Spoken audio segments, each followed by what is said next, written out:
Hi guys, I'm going to just go over quick this Mongols classwork for today, Wednesday. This is due at 4 p.m. today, so make sure you get it done. So the Mongols and their empire.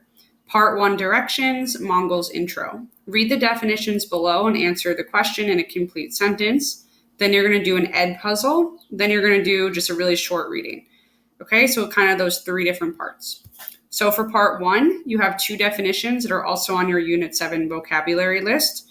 One of many nomadic groups, the Mongols, meaning they move around a lot, who lived in the vast open grassland plains of Eurasia, Europe and Asia.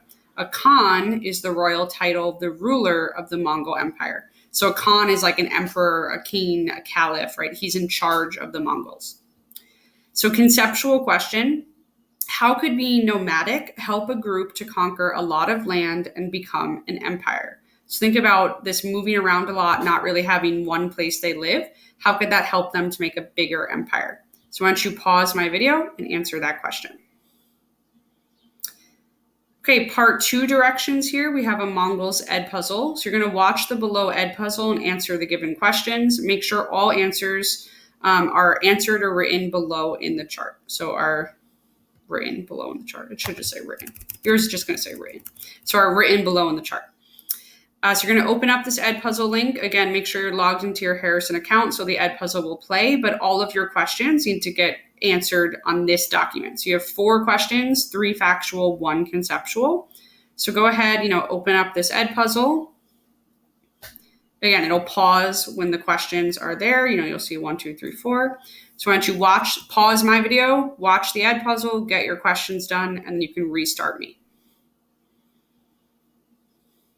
Okay, at this point, your Edpuzzle should be done, and your questions should all be written on this document.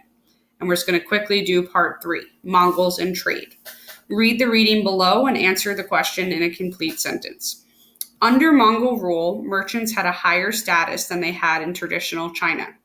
During their travels, they could rest and secure supplies through a postal station system that the Mongols had established. The postal station system was, of course, originally created to get official mail from one part of the empire to another.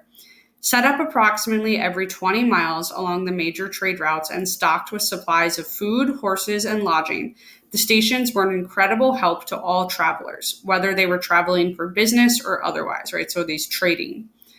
Under the Mongols, merchants also had the benefit of not being faced with confiscatory taxation, so being taxed to sell your goods, as was the case during the rule of the traditional Chinese dynasties. Support for trade characterized not only Mongol policy in China, but their policy throughout their territories. In Persia, the Mongols granted higher tax breaks and benefits to traders in an effort to promote trade. So this question here is factual. How did the Mongols promote trade? And what I want you to do is really kind of use the whole reading here to think about what were the different ways that they promoted trade. So thinking about their social status, these postal station system, how did that help? This tax, how did that help? Okay, so, you can answer that question.